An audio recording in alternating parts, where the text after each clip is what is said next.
missiles were very large rockets, right? They could fly halfway around the world, and it was deep underground and behind very, very thick steel doors. It was light green, you know, that pastel green that everyone seemed to like in the 1950s. It was like pastel green Star Trek console. That's what it looked like. And so we went down out in the yard. It was in the desert. Out in the yard there was a very, I would say, magical object, for lack of a better word, and that was the nose cone for the ICBM, and it was quite big, about that high, pointed like the point of a bullet, about 3/4 of an inch thick, plastic, you know, a kind of a resin, and it was designed to melt on re-entry. So that was just sitting there. So that was fairly thought-provoking, let's put it that way. And then we went into the missile silo. Interestingly enough, appended to the front of it, it had been decommissioned under Reagan, by the way. In the front of it there was like a museum with artifacts from the 1980s featuring Reagan and Gorbachev meeting multiple times, and it was staffed by these Americans from the South who were grandparent age, and they were just super friendly, and you know, they were happy to be in the museum. It was like going to visit your grandma's nuclear missile silo. And so it was jarring, you know, because it's obviously a portentous place, and yet it was conjoined with hospitality and welcoming. It was surreal in that manner. Anyways, we went into the silo, and they ran us through a simulated launch. So imagine a panel like this made out of metal, except twice as long, with another one of these things at the other end, 16 feet across or so. Basically 1950s technology, but updated. And then imagine that what you had to do to launch it was that there was a guy with a key and there was another guy with a key, and if I remember correctly, the keys were around their necks, although I don't think they were stored around their necks permanently. And so to launch the missile, you had to put the key in the lock, both of you. That was the safety precaution. It had to be two of you. You put the key in the lock and hold it for 10 seconds, and then away the missile goes. And it wasn't as big, the missile wasn't as big as the rockets that went to the moon, but it was plenty big. You know, the silo itself would have easily been as wide as this room is, and perhaps larger, and many, many stories tall, you know, because it was nested underground. So they ran us through a simulated launch, which was surreal, I would say. And then they told us that someone asked, and they said the keys were in once. Now, they wouldn't tell us when, but you know, that would have been during the Cuban Missile Crisis, because we were that close. And we were close again at other times, although perhaps not that close. And there seemed to be another peak of conflict in 1984, when there was a movie showed at that time called The Day After, which at that time garnered more views than any movie ever had on TV. And it was a story about the aftermath of a nuclear war and the people who were left, and it was pretty realistic and pretty frightening. And it turned out, as I found out later, that that movie actually was one of the things that influenced Ronald Reagan to put pressure on or negotiate with the Soviets, depending on how you look at it. And so, well, and then, you know, 5 years later, the Soviet Union collapsed. No one saw that coming. And it really didn't collapse in 1989 in some sense, you know, like a huge machine like that doesn't fall apart all at once. It falls apart over time, and then at some point it just becomes unsustainable and topples. And you know, it's like they lost faith in their doctrine, and for good reason. you know that the system in Russia, the Soviet Union, which was a collection of states, an empire, and the system that Mao established in China, and the system that still exists in Korea as a remnant of the Cold War, and systems in Southeast Asia and in Africa, were all predicated on Marxist presuppositions, presuppositions that were utopian in nature and that posited a utopian future where property was held in common and everyone had enough and everyone was called upon to do what they could, right, from each according to his ability, to each according to his need, which is a lovely sentiment, and you can imagine how it would be attractive even intellectually, because of course other systems, all other systems, produce vast disparities in income. It's like a natural law. It's actually governed by, you can model it with a distribution called the Pareto distribution, and the Pareto distribution looks like this. It doesn't look like a normal distribution. A lot of you guys have been told about normal distributions and how many things follow on normal distribution, most things, but that's really a limited case. You can understand a Pareto distribution if you've all played Monopoly, I presume. At the beginning, everyone has the same amount of money, will include property, the same amount of wealth. And then what happens as the game progresses, and really as a function of chance, I mean, I know you have to use your head a little bit in Monopoly, but the basic rule is just buy everything you can get your hands on and then trade meanly, something like that. So at the beginning everybody has the same amount, and then as you begin to play, if you had enough players, you would develop a normal distribution, because some people would win relatively consistently and some people would lose relatively consistently, and so the money starts to be distributed in a normal distribution. But the thing about money, and the thing about lots of things, is that zero is involved, and zero is a weird place, because if you're playing a trading game and you hit zero, then you're done. And so, and it's very hard to recover from zero, and you know, it's really hard to recover. You know when you're doomed in Monopoly, you know, you can tell. You've got some resources, but there's going to be some crisis when you land on some hotel and you're going to get wiped out, you know it. So there's a point at which you're headed for zero, even if you have something, you know, and you might be rescued by luck, but you know when you're doomed.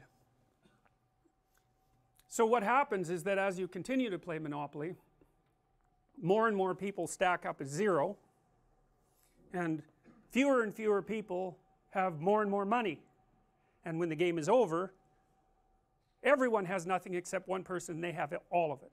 Now the funny thing about that is that in some sense that's how trading games work, you know. You might wonder why there is inequality in a society, and it's easy to consider that it's because the society is corrupt, and perhaps, you know, societies are somewhat or horribly corrupt.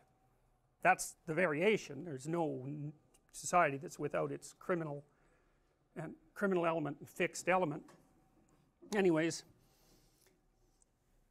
trading games tend to produce a Pareto distribution, so that very many people have very little and a tiny minority have a tremendous amount. That's the 1% that you hear about, right? And you know, the thing about that 1% is that that's happened in every society that's ever been studied. It doesn't really matter what the governmental system is, and it certainly happened under the Soviets, that's for sure. And there was a lot of people who had enough zero so they just died.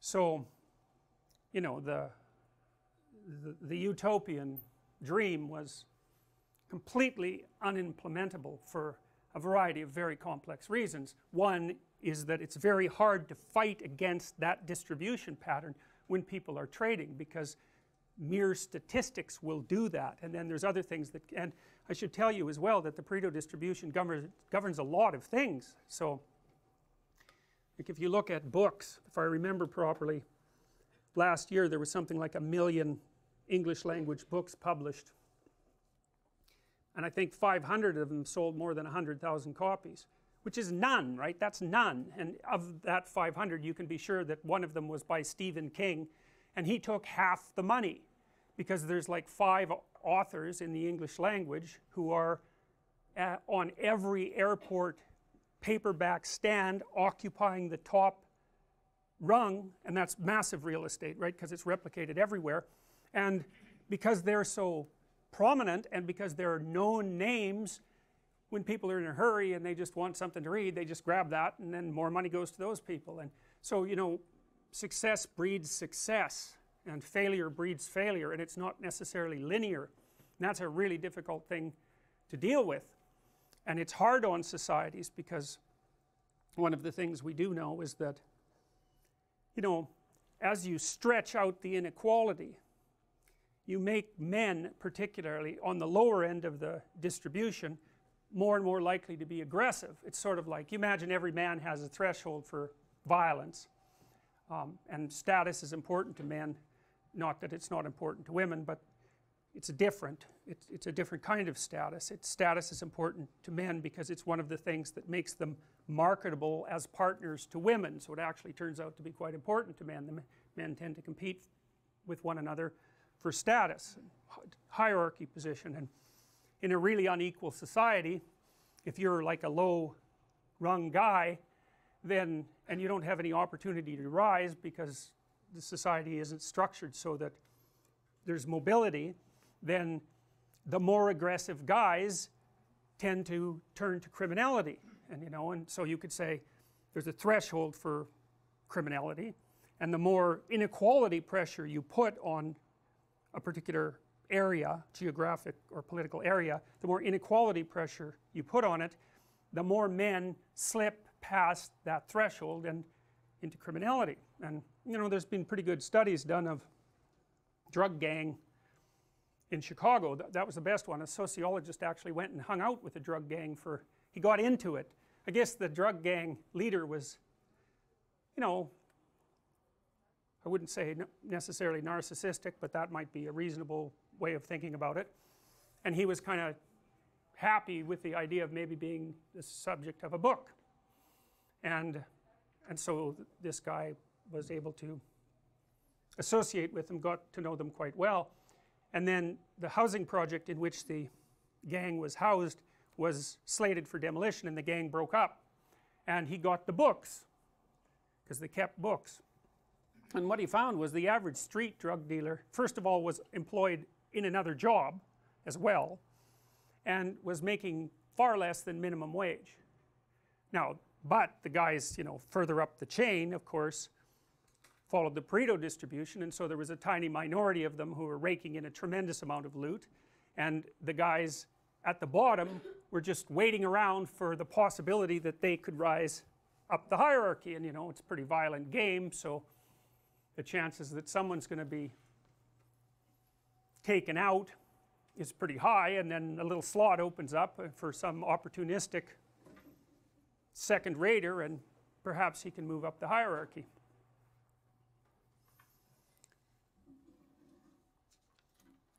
So the Pareto distribution governs all sorts of other things too. I mentioned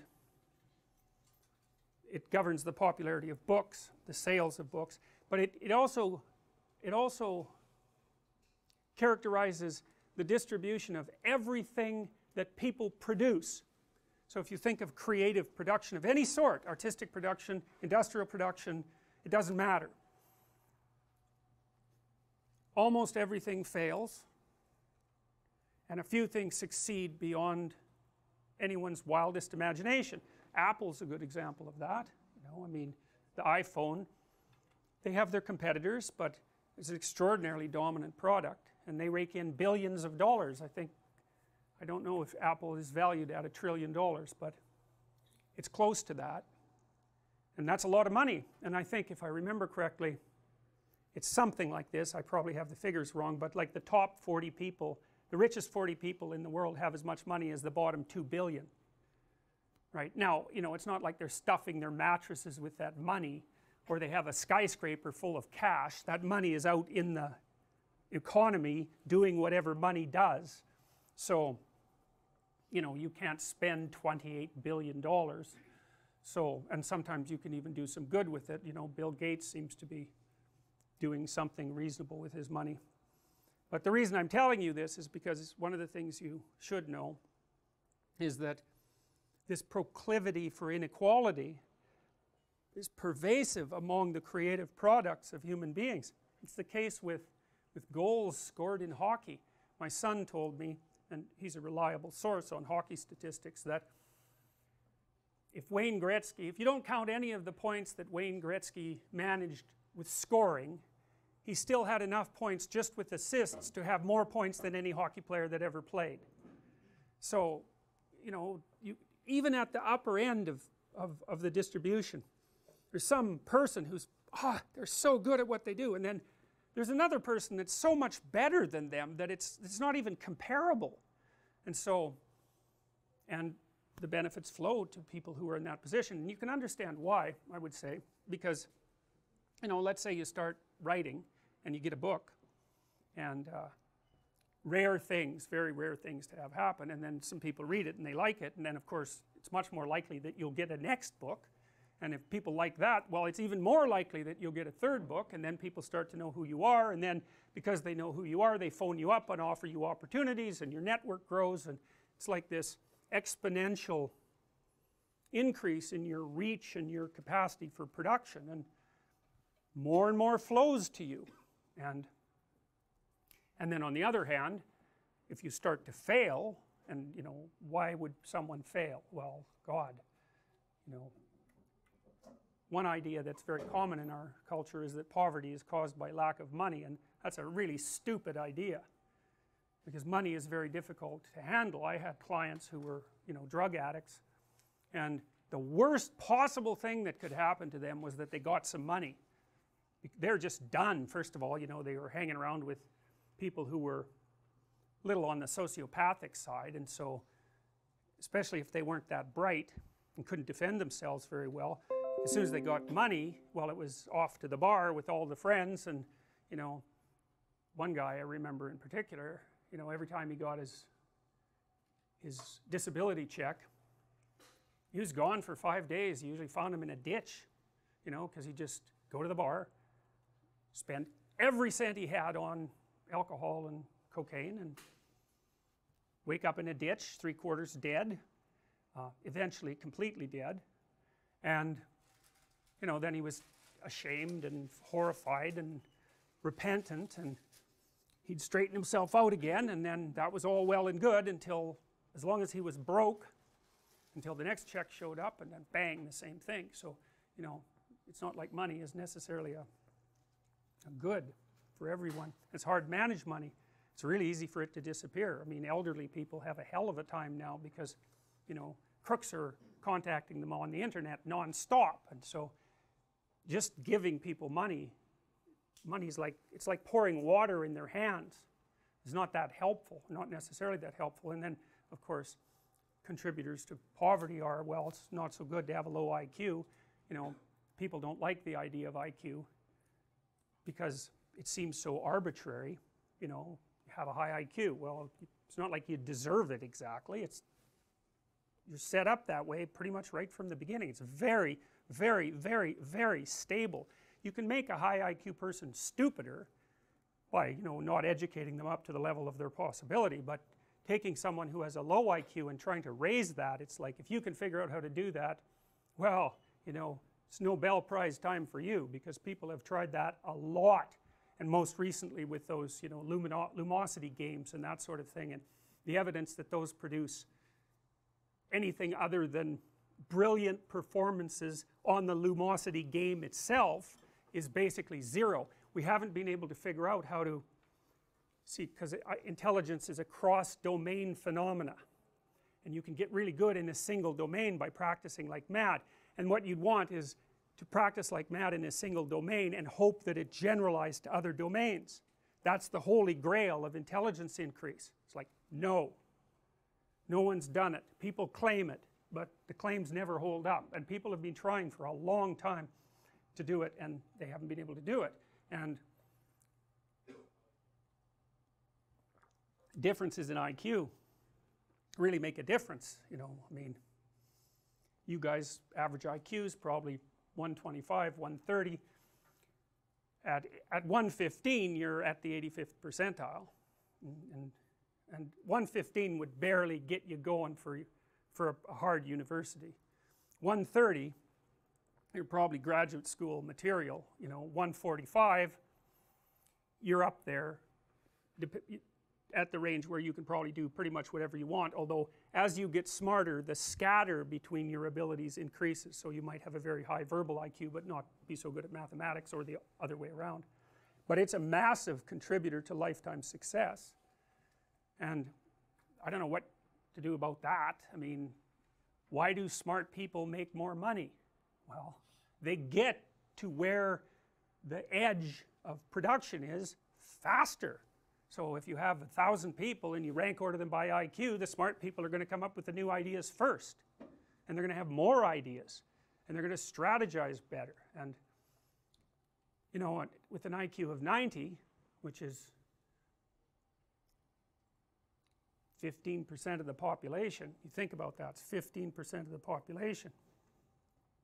That's pretty much the threshold for reading instructions and being able to follow them. So, you know, and our society is increasingly sophisticated, so it's by no means obvious. You know, the liberals think, well, this society is unfair because there's unemployment, and the conservatives think, well, there's a job for everyone, but none of them think, well, there are massive, massive, massive differences in people's ability, far greater than anyone realizes, and that poses a structural problem. I had a client, and I got him a volunteer job, which is way harder than you think. You need a police check, for example. Like, it's harder to get a volunteer job than a real job. But we got him in a volunteer job, and he had to fold pieces of paper, letters. He worked at a charity. He had to fold pieces of paper in 3 so that he could put them inside envelopes. And then the letters, which were in a pile, had to be matched with the proper envelopes, which were also in a pile. But some of them were French and some of them were English, so the French ones had to be matched carefully to the French envelopes. And then if, you know, if there was one envelope out of order, well, then he had to figure out whether it was the papers that were out of order or the letters that were out of order. And then some of the letters had photographs attached to them, and you weren't supposed to bend the photographs, but they weren't always in the same place, so that meant you had to figure out how to fold the paper in 3 a bunch of different ways without creasing the photograph. And then the other thing is, and I never realized how difficult it is to put a piece of paper in an envelope till I watched someone who couldn't do it, and he probably had an IQ of about 80. You know, if you met him on the street you wouldn't think anything different of him. He was a normal looking guy, had some other problems. I trained him to fold those damn papers for like 30 hours, and he got reasonably good at it. But you know, if you're good at it, and you probably all are, you fold it and the edges line up exactly, like really exactly. The tolerance is probably 1/2 millimeter, something like that. Then you do the second fold and the tolerance is the same. But let's imagine that the first fold you're out by 1/8 of an inch, and the second fold you're out by 1/8 of an inch, so it's a little crooked, and that means in total you're out by 1/4 of an inch, and then it won't fit in the damn envelope. So then you kind of crumple the envelope when you put it in there, and then it gets stuck in the sorting machine. And so he sweated blood trying to do that job, and they eventually planned to fire him. So imagine what that's like, eh? You know, you can't get a job, and then so you get a job at a charity as a volunteer, and a charity decides to fire you. You know, I mean, really, that's just... So I talked to the woman who was running it and suggested that that might be a little on the devastating side. I mean, she had her reasons. You know, he was always asking people questions about how to do his job, and you know, so that meant he was interfering with the productivity of other people, and it was genuine interference. I mean, she wasn't being mean, and it was her job to make sure the place did what it was supposed to. So you know, she was between a rock and a hard place. He eventually decided that the job wasn't for him, and relatively soon after that, I think it was too stressful, and he quit. So that solved that problem, except then he didn't have a job, which of course is a problem. It has a happy ending, this story, as far as I know.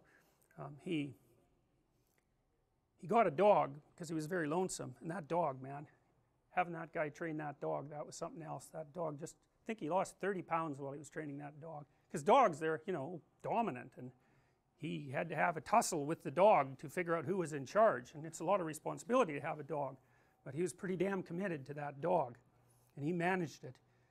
And the things he went through to keep that dog, you just cannot possibly imagine. It was surreal, just like the nuclear missile silo. I mean, he had people following him around, informing on him because they thought he was abusing the dog, when in fact, because I watched, the dog was clearly abusing him. So he got a job helping a woman who trained dogs, and then he had a job. So hooray, you know, but it was like a miracle fundamentally. So anyways, the reason I'm telling you all this is because there was a reason for the Cold War. And the reason was that there's inequality, and there's different theories about how to address that inequality, and different theories about why it exists. And there was a Marxist theory about why it exists, which was roughly something like property equals theft, and those who have more have taken it from those who have less, which, you know, seems to me to eliminate any conceptualization that there isn't a fixed pot of money. You know, money expands actually as we become more technologically proficient, and lots of people who have money have it because they've generated a lot of wealth. I mean, Bill Gates is a great example of that, right? He popularized computing. He made it possible for everybody to have access to computing. It's like, it seems like a good for him, you know. And you could say the same thing about Steve Jobs, and maybe you'll be able to say the same thing about Elon Musk. And you know, these guys have tremendous resources at their disposal, but you know, they're not bathing in banknotes. You know, they're trying to continue to do things, and they use their money to do things. And anyways, the Russians set themselves up under Marxist presuppositions and tried to equalize the distribution of property, and to call that catastrophic barely scratches the surface. And I know that you guys probably don't learn much about this because for some reason people aren't taught about it, but you know, the good estimates are that the Russians killed about 30 million of their own people between 1919 and 1959. You know, and it's brutal. It's brutal. A lot of that was through starvation. You know, I saw a photograph the other day which I tweeted, which is the worst photograph I've ever seen in my life, and that's actually saying a lot, because I've seen a lot of really terrible photographs because I've done so much investigation into totalitarianism. This was a photograph that was taken during one of the early starvation periods in the Soviet Union, where about 3 million peasants died. It was a picture of a peasant couple standing behind a table at a market selling human body parts for food. It's like, and you know, I have this weird quirk, which I don't think does me much good, but maybe helps me understand things better. When I see that someone has done something extreme, I learned to do this a long time ago when I worked briefly in a maximum security prison. I try to imagine what I would have to be like, what kind of situation I would have to find myself in to do that. And believe me, man, that's a horrifying enterprise, because it is actually possible, no matter what it is that you read about someone doing, and no matter how unlikely it is that you think you would do that, it's possible to imagine yourself in that situation. And that, well, that's enlightening. That's what I would say. That's enlightening. You know, because one of the things about enlightenment is that you get enlightened by doing things that are necessary that you really, really, really do not want to know, don't want to do. And imagining yourself as a perpetrator of that sort is, that tells you something about the world, and it tells you something about human beings, but it's a hell of a thing to swallow, you know, in a very well structured society like ours, where we're so peaceful. Well, because we have the heat and it always works, and we have electricity and it always works, and we have plumbing, which is a bloody miracle, and it always works. You know, it's just one of the things that this imagination process has done for me is keep me alert to the absolute miracle that my life is every day. It's horribly cold out there, you can't grow any food, you die if you're out there for 24 hours. If any of this infrastructure was unreliable for any length of time, we would be in serious trouble. And it's never unreliable. It's so unlikely. And so here we are with all this reliable infrastructure, and because of that we don't really have to compete with each other much. I mean, some, you don't compete for food, you don't compete for shelter, or some people do, but not very many. So it's really easy to think of yourself as good, because, well, you're not doing anything nasty to anyone. But, you know, a cynic might say, well, that's just because you don't have any reason to. But those reasons have arisen many times in the past, and in fact they're the norm, not the exception. We're the exception. This insanely functional society that we've somehow managed to generate is, it's incomprehensible to me that it exists. So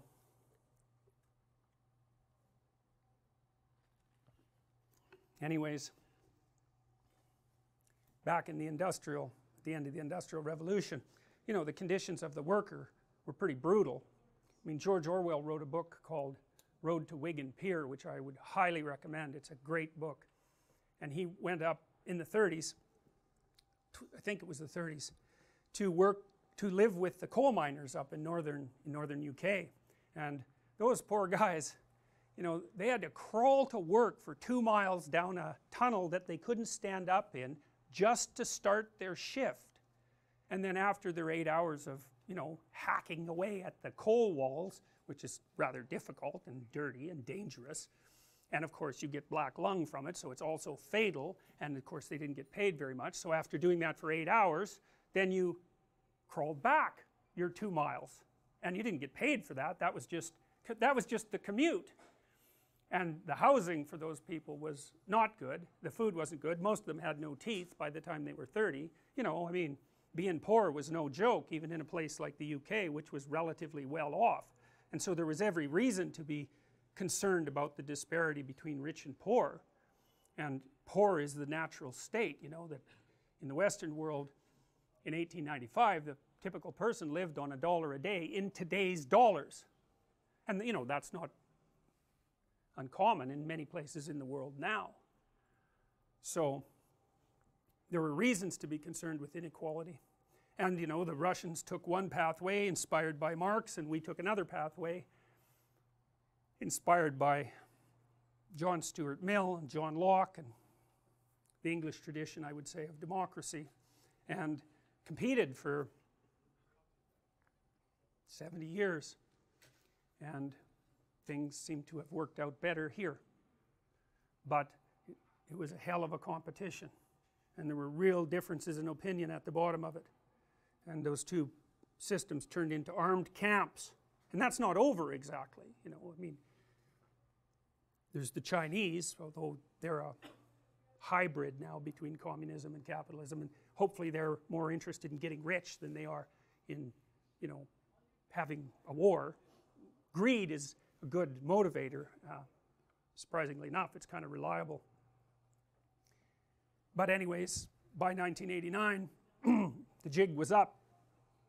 It was obvious that the Soviet system was not functional. There were no consumer goods, that's for sure, even in the main department stores in Moscow. And people just kind of lost faith in the whole project. You know, it became, for a while, I don't know if you know about the show Dallas. Dallas was a soap opera that ran at night, a serial, and it was about these rich Texans who lived, you know, a 1% lifestyle, and it was the most popular show in East Germany. The streets would empty so that people could watch Dallas. Well, when you're sitting in your horrible Soviet, the Russians set themselves up under Marxist presuppositions, so you get a job at a charity as a volunteer. They use their money to do things, and which I don't think does me much good, but infrastructure, just to start their shift, to work, to live with the coal miners up there, were pretty brutal at the end of the Industrial Revolution. Anyways, back in the industrial, at the end of the industrial, it's incomprehensible to me that it exists. In fact, they're the norm, not the exception. Don't have any reason to. But, you know, a cynic might say, well, that's just because you don't compete with each other much. At the time, we would be in serious trouble. To the absolute miracle that my life is every day. All well-structured society like ours, where we're so peaceful, I try to imagine what I would have to be like, what kind of situation I would have to find myself in. That was through starvation. They used their money to do things. That was through starvation. You know, I saw a photograph the other day which I tweeted, which is the worst photograph I've ever seen in my life, and that's actually saying a lot, because I've seen a lot of really terrible photographs because I've done so much investigation into totalitarianism. This was a photograph that was taken during one of the early starvation periods in the Soviet Union, where about 3 million peasants died. It was a picture of a peasant couple standing behind a table at a market selling human body parts for food. It's like, and you know, I have this weird quirk, which I don't think does me much good, but maybe helps me understand things better. When I see that someone has done something extreme, I learned to do this a long time ago when I worked briefly in a maximum security prison. I try to imagine what I would have to be like, what kind of situation I would have to find myself in to do that. And believe me, man, that's a horrifying enterprise, because it is actually possible, no matter what it is that you read about someone doing, and no matter how unlikely it is that you think you would do that, it's possible to imagine yourself in that situation. And that, well, that's enlightening. That's what I would say. That's enlightening. You know, because one of the things about enlightenment is that you get enlightened by doing things that are necessary that you really, really, really do not want to know, don't want to do. And imagining yourself as a perpetrator of that sort is, that tells you something about the world, and it tells you something about human beings, but it's a hell of a thing to swallow, you know, in a very well-structured society like ours, where we're so peaceful. Well, because we have the heat, and it always works, and we have electricity, and it always works, and we have plumbing, which is a bloody miracle, and it always works. You know, it's just one of the things that this imagination process has done for me is keep me alert to the absolute miracle that my life is every day. It's horribly cold out there. You can't grow any food. You die if you're out there for 24 hours. If any of this infrastructure was unreliable for any length of time, we would be in serious trouble. And it's never unreliable. It's so unlikely. And so here we are with all this reliable infrastructure. And because of that, we don't really have to compete with each other much. I mean, some. You don't compete for food. You don't compete for shelter, or some people do, but not very many. So it's really easy to think of yourself as good, because, well, you're not doing anything nasty to anyone. But, you know, a cynic might say, well, that's just because you don't have any reason to. But those reasons have arisen many times in the past, and in fact they're the norm, not the exception. We're the exception. This insanely functional society that we've somehow managed to generate it's incomprehensible to me that it exists. So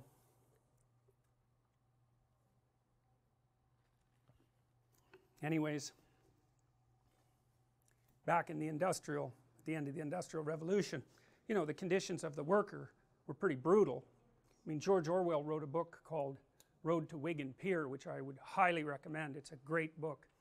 And he went up in the 30s, I think it was the 30s, to live with the coal miners up in northern UK. And those poor guys, you know, they had to crawl to work for 2 miles down a tunnel that they couldn't stand up in just to start their shift.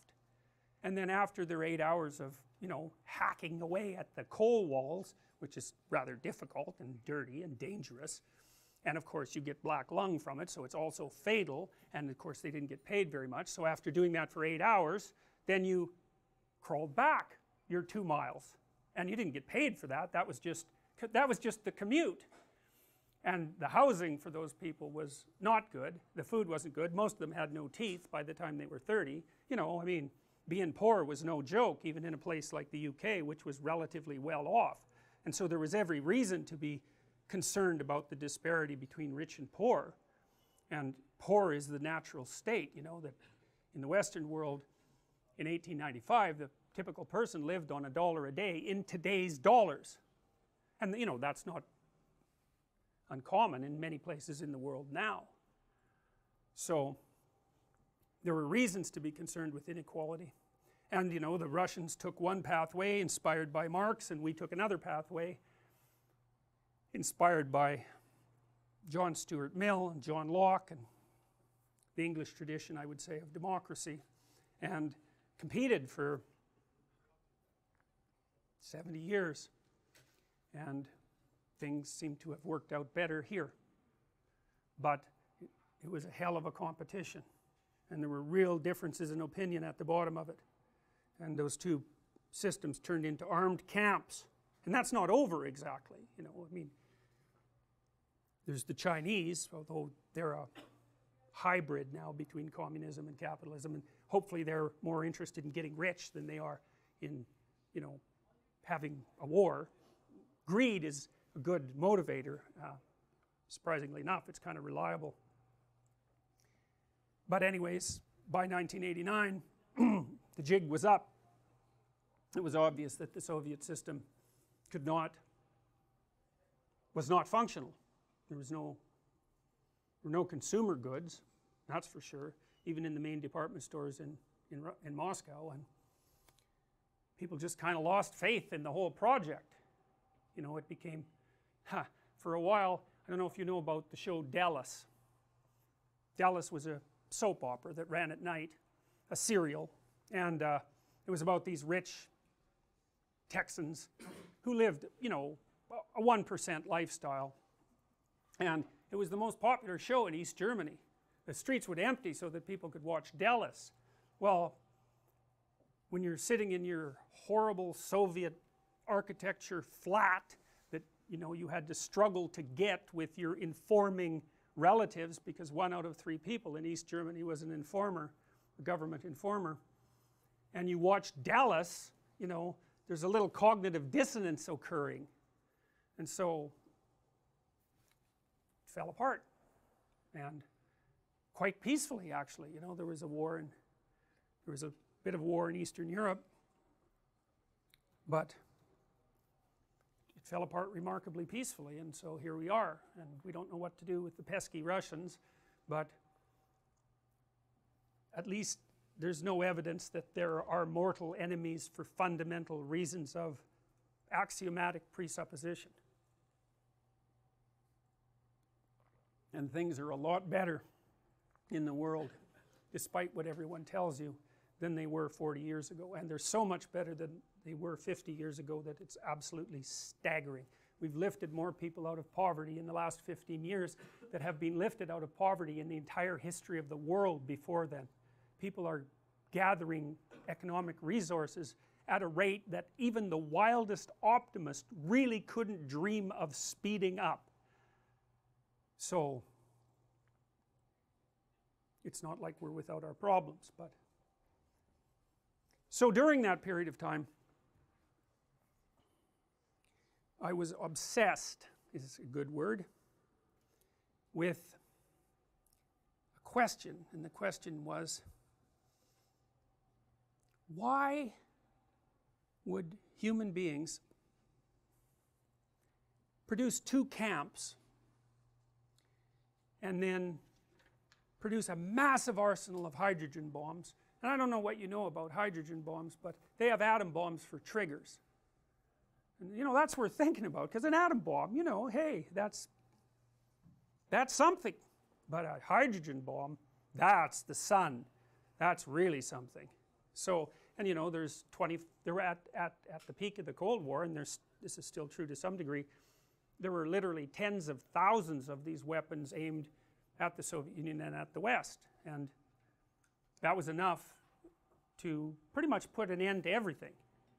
And that's a dangerous game, man, you know, and not only because of intent, but also because of the possibility of accidental, just an accident, you know, just a mistake, or just someone who's a little crazier than you might want them to be, you know. And you might think, well, no one would want to bring about the destruction of the world, but that just means you don't know very much about Stalin, because of all the people who lived in the 20th century who had power, Stalin was the most motivated to bring everything to an end.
There's some evidence that he was murdered by Khrushchev and his crew, and Khrushchev was the next leader.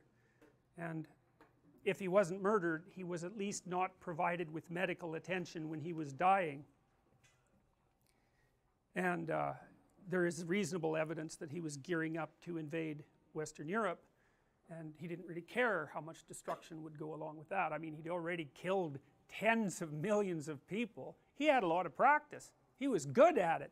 It didn't really bother him. Maybe even enjoyed it. So, what the hell? That's what I thought. How can it be that we are doing this? It's so insane.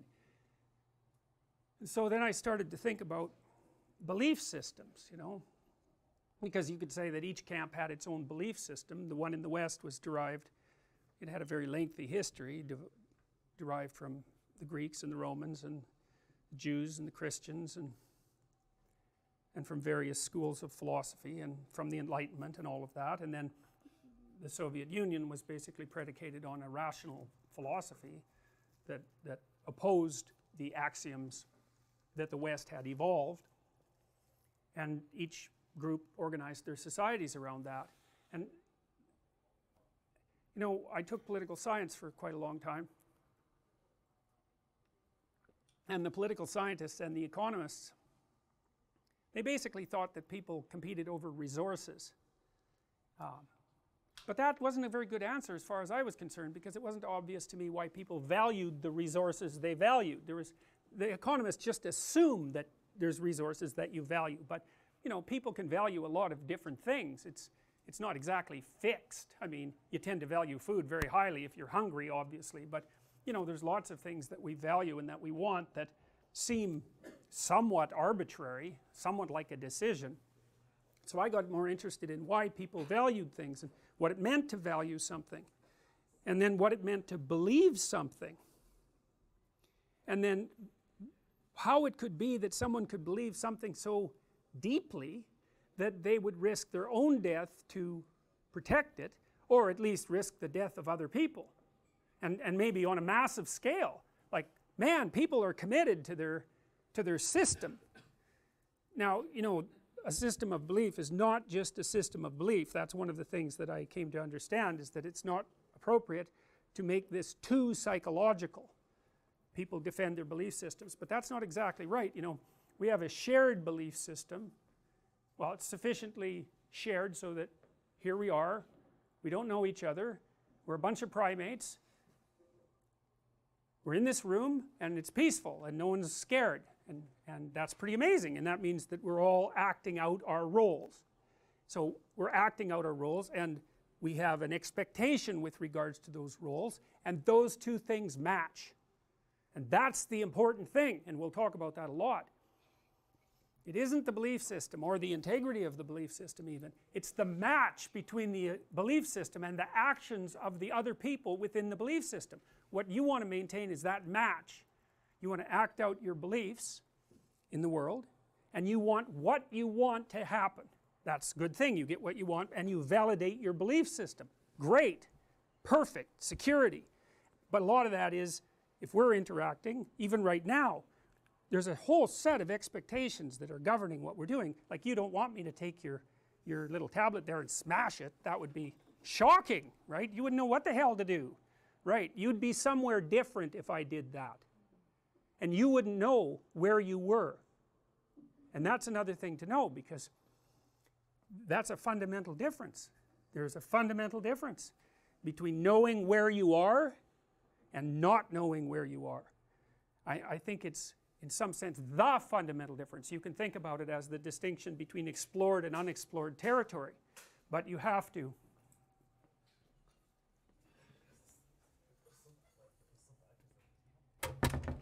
I don't know if you've ever taken a cat to a new house. Cats hate that, and because in their old house and maybe in their old neighborhood, they've slunk around, you know, at the edges, checking everything out. They start out afraid. They check everything out. They know where to hide. They know where to. They know what's safe, and they know that because they go somewhere and nothing happens, and so then they assume that it's safe, and they slowly build up a neighborhood that they're comfortable with. My dad used to take the dog for a walk, and then the cat got lonesome, and so it started to follow him. And first of all, it would just go along the buildings, the houses, on their route, you know, hiding really from predators. And after a while, I got kind of comfortable with that, and then it would follow right behind the dog. But it had a border, and if my dad took the dog over one street too many for the cat would just sit on the corner and you know, cry like a cat cries. It was like, that's it for me, man. I'm not going any farther out into the unknown. And so the distinction between the territory that you have mastered and the territory that you haven't mastered is a fundamental distinction. It's the distinction between home and the strange land. And the thing about familiar territory for people is that most of the familiar territory that we inhabit is other people, because we're so social. So you can't really think, it's a weird way of thinking about territory. It's not exactly geographical objective territory, it's territory with a dominance hierarchy in it, and the dominance hierarchy has a predictable structure, and you know where you fit in it most of the time, and so that when you act out in that territory surrounded by your people, then often you get what you want, and you're so thrilled about that because you just don't want someone acting erratically around you. Like, and you know that, so you walk down Bloor, and there's people there that should really be institutionalized, but we deinstitutionalized them all so they could be free, and free to be, you know, suffering and malfunctioning out on the street. That's what the freedom ended up being. But you know, you'll walk by someone like that who's muttering away to the voices in his head, and you know, maybe striking out against whatever it is that's plaguing him, and you won't make eye contact. You might even go across the street. You're certainly going to give him a wide berth. You're going to keep a distance between him and you, and you're going to hope that you don't attract his attention, because he's not in the dominance hierarchy, and you don't know what the hell he might do. And that's unexplored territory too. That's another way of thinking about it. Like, we inhabit time and space, not just space and not just time. We inhabit time and space, and our territories are spatial temporal. We're here now, and this is safe now, and it's safe partly because of the physical structure and it's working, but it's also safe because none of you are manifesting peculiar behavior. But if you started to manifest peculiar behavior, if you stood up and started muttering or yelling, or maybe attacking someone next to you, all the rest of you would freeze first, because then all of a sudden this would be unexplored territory. The match between what you want, which is a peaceful lecture that you hope has some content, the match between what you want and what's happening has vanished. And so then you don't know where you are. And so then what do you do when you don't know where you are? What do you do when you don't know what to do? Well, if you're a computer, you just crash. But you know, what good is that to you? You're just going to die? That isn't helpful. You freeze first, and then maybe you cautiously attend, or maybe you don't. Maybe you just keep your damn eyes averted and you sit there and you hope that no one notices you. That's a prey response, right? That's like a rabbit frozen when it thinks a fox is looking at it. And we were prey animals for a long time. There was a cat that they recently discovered, a prehistoric cat that had this bottom single tooth, and they found out that a human skull fit right inside its mouth, and so it could grab you here and pierce the back of your skull with its single tooth, and that's what it was evolved for. So, you know, it's under such conditions we evolved, and we're predators obviously, but we're tasty predators, and so other things were perfectly happy to eat us. And so when you're where you don't know what to do, you act like a prey animal, and that's probably what you should do, because maybe if you keep your head down and shut the hell up, there won't be any attention attracted to you, and maybe you'll get through it. You know, you might decide, unlikely, to intervene and take the guy down, but you would be the exception rather than the norm, and it's unsurprising.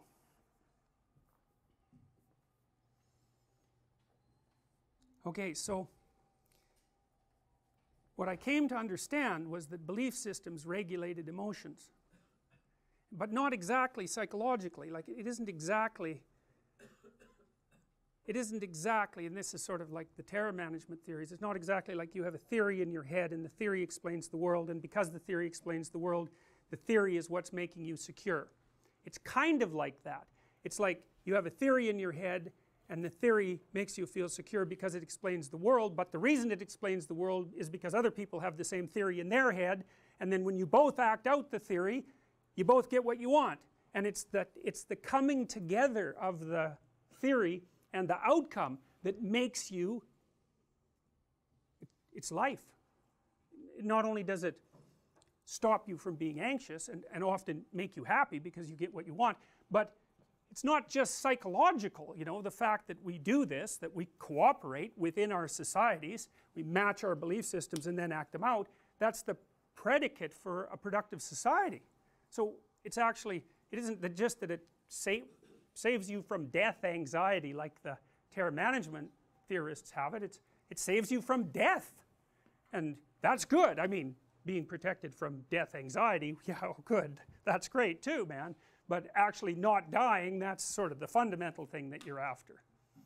And so people have reason to defend their territory, if you think of territory that way, as you think about it as a domain where the fundamental presuppositions of each citizen are matched by the behavior of their co-citizens. They have every reason to defend that, and if it falls apart, it can have mortally serious consequences. It's chaos, you know, and that chaos doesn't just destabilize everybody psychologically, it destabilizes everything. It can destabilize the currency, it can destabilize the industrial economy, the lights can go off. It's like, it's not good. So hey, no wonder people protect it.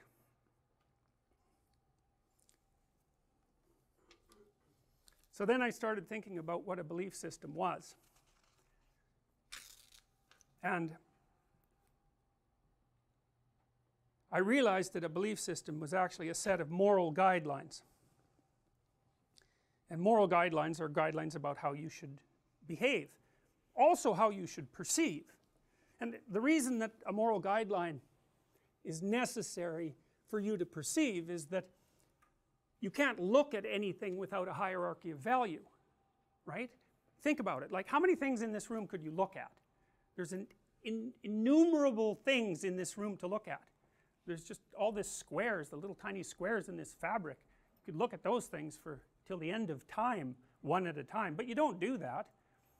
In fact, if I took most of you out of this room, there's a very low probability that you'd be able to tell me what color the walls were, or even if those things were on the walls. And the reason for that is that who cares? As long as the walls don't move, color is irrelevant, and there's no reason for you to remember it. It has no emotional significance. It has no value. And so what you do instead is, well, this is what you're doing. So why are you here? I don't mean in the broad metaphysical sense. I mean specifically, why are you here right now?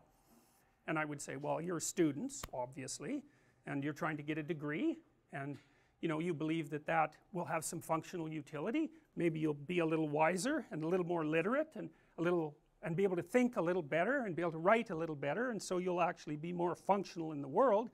That would be good, you know, and maybe you're interested. But anyways, you're in this particular lecture so that you can take this particular class, so that you can get a particular kind of degree, so that you can launch your life, and then in your life you're probably going to meet someone that you have a long-term relationship with, and you're going to have children, and you're going to partake in this society, and that's why you're here. All of those reasons simultaneously is why you're here.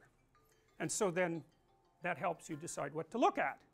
And so what you look at is, at the moment, or listen to, is me, because in principle I'm the gateway to that set of accomplishments at this moment. And so you focus on me, and that's because you value that. And so what that means is you can't even look at the world without a value structure. You know, it's chaos if everything is equally unimportant, or if everything is equally important. It's chaos. And so a value system structures the very way that you perceive the world, and I don't mean that metaphysically. There's plenty of experiments that have demonstrated that, like the invisible gorilla experiment, which, how many of you know about the invisible gorilla experiment? How many don't? Well, roughly speaking, what happens is that there are two teams, a white team dressed in white and a team dressed in black, and there's a video of them, and the black team is passing a basketball back and forth, and the white team is passing a basketball back and forth, and you're supposed to count the times the basketball gets passed back and forth. There's only one basketball. And so, you know, you're diligent for whatever reason. You do what the experimenter asks you, and you count the basketball tosses, and you think, well, that's not so hard, it's like 16.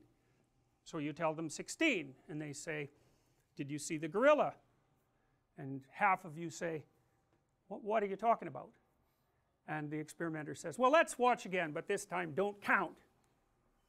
Well, sure enough, like 30 seconds into the video, and you know, the players fill the video screen. It's not like they're 300 yards in the distance, you know, like little ants playing basketball. They're right filling the screen. You can see their faces. Sure enough, a minute into the video, this guy in a gorilla suit, and he's not little, and neither is the gorilla suit, he comes out, bangs his chest right in the middle of the screen for 5 seconds, and then disappears.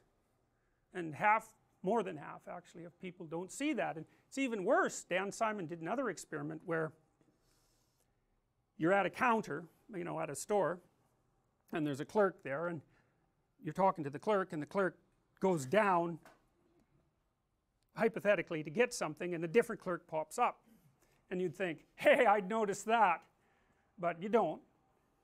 And you can even vary the clerk quite a bit, and people don't notice. So we focus on very particular things, and the reason we don't notice is because it actually doesn't matter. In terms of the our ongoing action at that point, the clerk is interchangeable. As long as the entity there acts like a clerk, that's sufficient.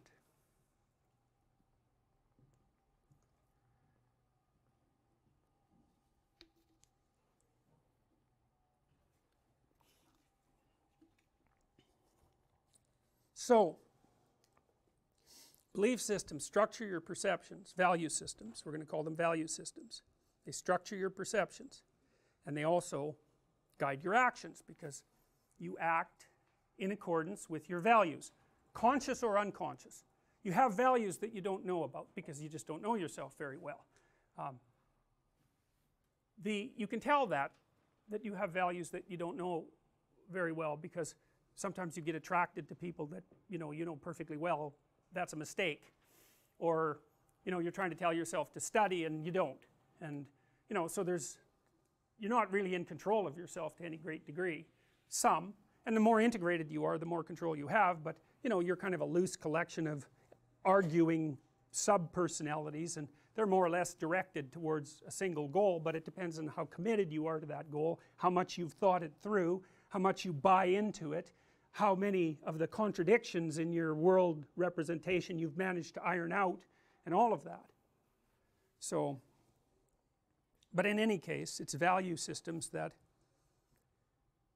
govern action and perception. And so we're going to take an existential perspective, a phenomenological and an existential perspective in this course. And phenomenological means that we're going to base our presuppositions on the idea that what you experience is real, all of it. We're not really dividing the world into object and subject. That isn't how this particular approach works. It's more like you have a field of experience. It includes things like pain, which is not really something objective, but it's real. One of the things I've come to understand is you are not required to believe what I'm telling you, by the way.